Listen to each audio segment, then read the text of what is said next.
Breaking చూస్తున్నాం. తిరుపతి జిల్లాలో drugs వ్యవహారం కలకలం రేపుతోంది. డ్రగ్స్ సరఫరా కేసులో టీటీడీ ఉద్యోగిని పోలీసులు అరెస్ట్ చేశారు.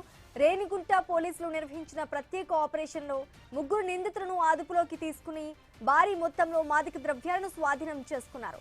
గోవిందరాజస్వామి ఆలయం అర్చక భవన్లో జూనియర్ అసిస్టెంట్ గా పనిచేస్తున్న రాహుల్ యాదవ్ ను డ్రగ్స్ కేసులో అరెస్ట్ చేశారు. అతడితో పాటు మరో 2 నిందితులను కూడా అదుపులోకి తీసుకున్నట్టుగా తెలుస్తోంది. వారి వద్ద నుంచి సుమారు 3 లక్షల విలువైన 63 గ్రాముల మెత్ను స్వాధీనం చేసుకున్నట్లు పోలీసులు తెలిపారు. ప్రాథమిక దర్యాప్తులో ఇంజనీరింగ్ కళాశాల విద్యార్థులను లక్ష్యంగా చేసుకుని డ్రగ్స్ సరఫరా చేస్తున్నట్లు పోలీసులు గుర్తించారు. నిందితుల్లో టీటీడీ ఉద్యోగి, ఇంజనీరింగ్ విద్యార్థి ఉండటం పలు అనుమానాలకు తావుతీస్తోంది. డ్రగ్స్ ఎక్కడి నుంచి తెస్తున్నారు, మరెవరెవరికి సరఫరా చేశారు అనే కోణంలో పోలీసులు లోతుగా దర్యాప్తు చేస్తున్నారు.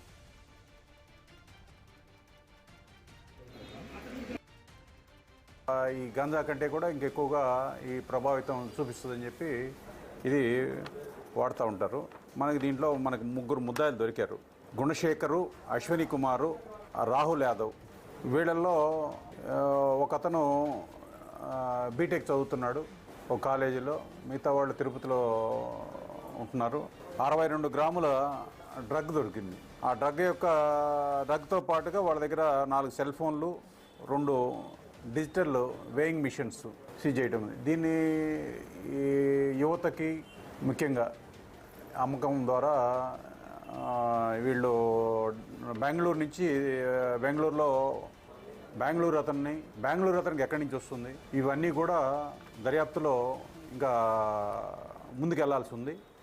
వాళ్ళందరి మీద కూడా కఠినమైన చర్యలు తీసుకోవడం జరుగుతుంది. తిరుపతి జిల్లాలో డ్రగ్స్ వ్యవహారం కలకలం రేపుతున్నట్టుగా తెలుస్తోంది. ఇదే అంశానికి సంబంధించి పూర్తి డీటెయిల్స్ మా ప్రతినిధి గోపినాథ్ అందిస్తారు. గోపినాథ్, చెప్పండి. డ్రగ్స్ కేసులో టీటీడీ ఉద్యోగిని అరెస్ట్ చేసినట్టుగా తెలుస్తోంది.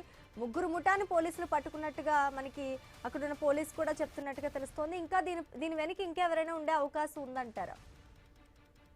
మొత్తం మీద తిరుపతి జిల్లాలో గత 2 రోజుల క్రితం ఒక డ్రగ్స్ ముఠాని పోలీసులు అదుపులోకి తీసుకున్నారు. రేణిగుంట పోలీసులు అదుపులోకి తీసుకొని విచారణ జరుపుతున్నారు. మొత్తం 3 అదుపులోకి తీసుకొని అరెస్ట్ చేయడం జరిగింది. అయితే ఇందులో అంటే అరెస్ట్ అయిన తర్వాత విచారణలో ఒక వ్యక్తి మాత్రం టీటీడీలో గోవిందరాజస్వామి ఆలయంలో అక్కడ అర్చక భవన్ లో జూనియర్ అసిస్టెంట్ గా పనిచేస్తున్నట్లు పోలీసులు ఇప్పటికే కూడా గుర్తించడం జరిగింది. అందువల్లనే టీటీడీ అధికారులకు ఉన్నతాధికారులు కూడా సమాచారం ఇచ్చారు.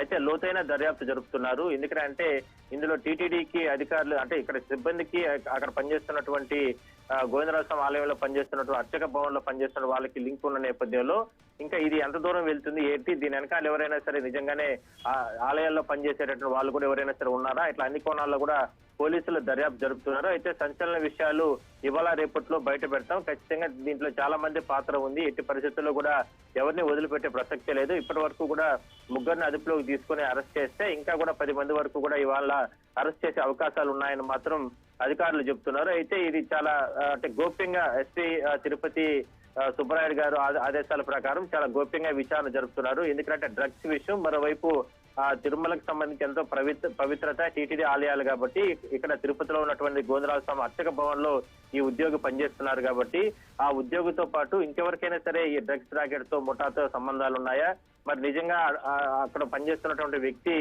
ఆలయం లోపల కూడా ఎక్కడైనా సరే తీసుకెళ్లాడా, ఇట్లా రకరకాల అన్ని కోణాల్లో కూడా దర్యాప్తు జరుపుతున్నారు. అందువల్లనే దీన్ని పూర్తి స్థాయిలో కూడా విచారణ అనంతరమే వెలువడిస్తామంటూ కూడా రేణిగుంట పోలీసులు చెప్తున్నారు. మొత్తం మీద అరెస్ట్ అయిన వారిలో ముగ్గురు ఉన్నారు. 3లో ఒకరు టీటీడీకి సంబంధించినటువంటి అర్చక భవన్ లో పనిచేస్తున్నటువంటి అంటే అక్కడ పనిచేస్తున్నటువంటి సిబ్బంది, మరికొంతమంది ఇప్పటికే కూడా కొంతమంది అదుపులోకి తీసుకోవడం జరిగింది.